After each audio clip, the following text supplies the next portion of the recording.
Hi there, my name is Lindsay Weirich and I would love to paint with you in my new Sketchbook Skool class. If you love color, if you love desserts, you're gonna love this class. I'm gonna show you how you can layer up materials to save time, save hand fatigue, and get the look that you want with water media and colored pencils. First, we're gonna start off with a quick sketch using a regular old pencil.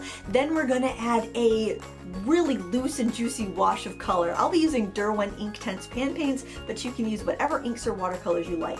Then we'll add another pass of the paint to kind of refine things a little bit. And then finally, we're gonna add the sprinkles on the cupcake, or the cherry on top, I guess, with a soft and creamy blendable colored pencil.